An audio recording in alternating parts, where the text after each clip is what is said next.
We're all broken somewhere. And I believe the worst thing you can do is become your own enemy and beat yourself up. If you can be your own best friend, you can then apply it to others as well. But the likelihood is, if you're willing to beat yourself up, you probably won't have too much of a problem in applying that to other people as well. So within, so without.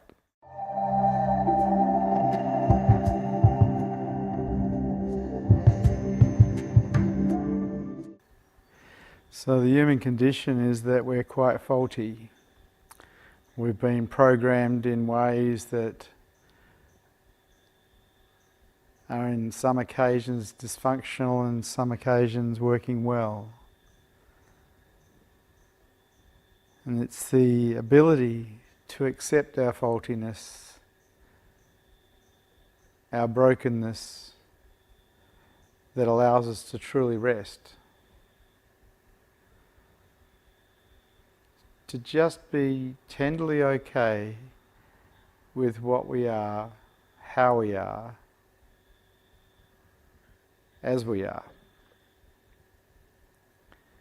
And people tend to not to do this. They tend to give themselves a hard time for making mistakes, give themselves a hard time when things don't go right, rather than accepting that that's just the way it is, and it's okay. It's okay to be wrong, it's okay to get it wrong, it's okay to be faulty, it's okay to be broken, it's okay to be wounded. It's okay. In that okayness, we can rest.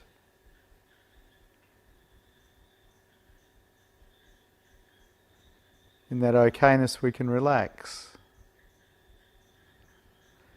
In that okayness, we don't have to be engaged in our minds thinking, solving problems, trying to make sure we never get it wrong again, analysing, which is basically just another form of dreaming. In being okay, we can just rest. And it's lovely to rest.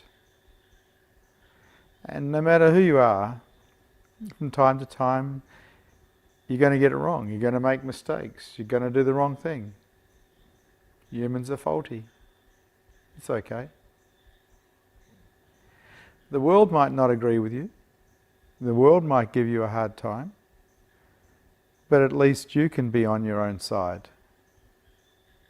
At least you can be your own best friend. And be gentle and tender with yourself. A lot of us have been programmed to beat ourselves up when we get it wrong, when we do the wrong thing, in order to motivate ourselves not to do that again. We've internalized an exterior bully.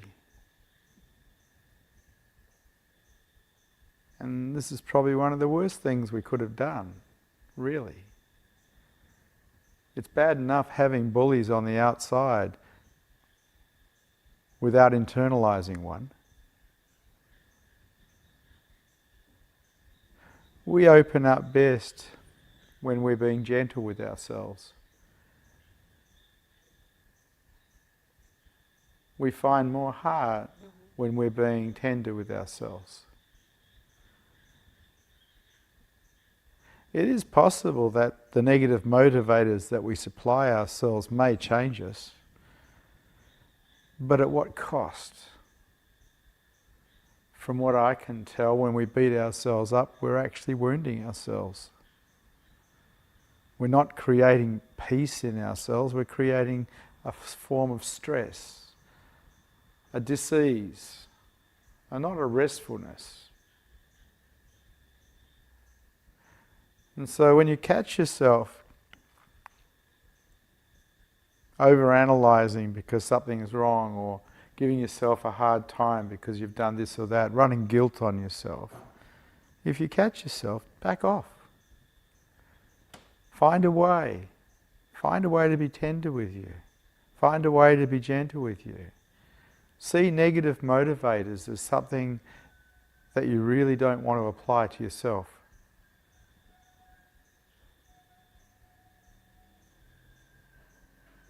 Be your own best friend.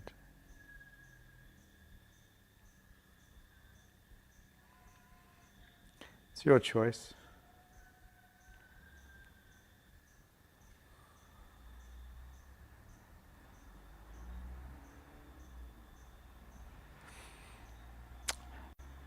I was fortunate enough to learn this when I was relatively young, in my early teens, because I had undiagnosed ADD, and I couldn't stay still in class. I was on from one thing to the next thing. Every report card read, if only Vincent could concentrate, he could do so much better. The treatment for being unattentive, for being ADD in my day, was a beating with a strap or a cane. And I can't recall a day when I was at school that I didn't get beaten. The world didn't accept me as I was. And there came a point in my early teens, maybe 13, 14, that I realized that I needed to be on my side.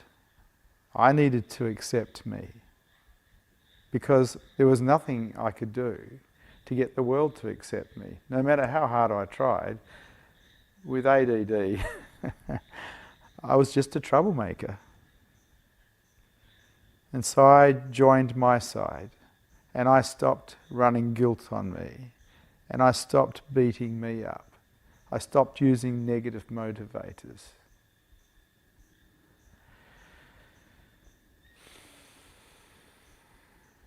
It also turns out that I had dyslexia, and I still do. Such is life. I was born with it.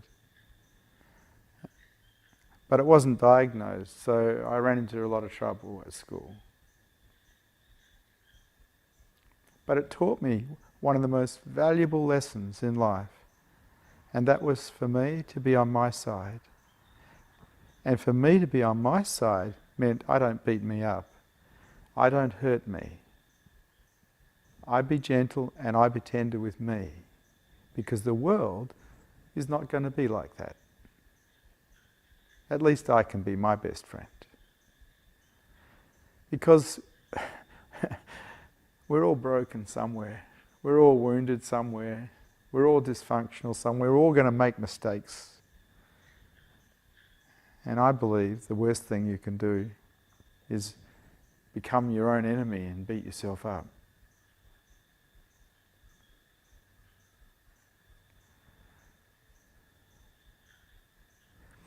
If you can be your own best friend, if you can be that tender with you and gentle with you when you get it wrong, you can then apply it to others as well.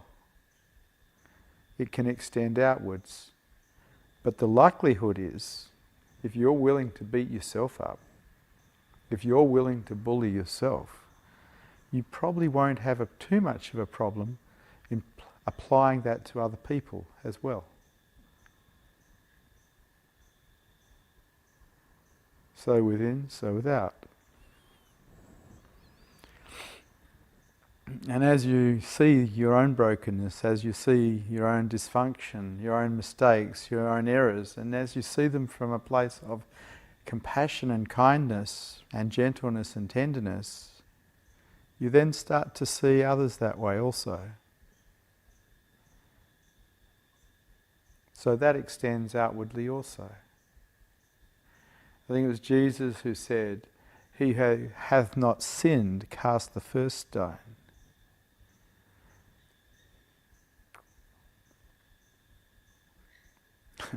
We all have the same stuff inside us. If you can accept you fully in tenderness, you can love you fully in tenderness. And then you become self-nourishing. If you don't like you, if you don't accept you, if you beat yourself up, it's going to be a little difficult to be self-loving, self-nourishing. And it's up to you, because you're going to create your reality. Nobody's going to do it to you. You are totally responsible for how you treat you. And of course, you are totally responsible for how you treat others.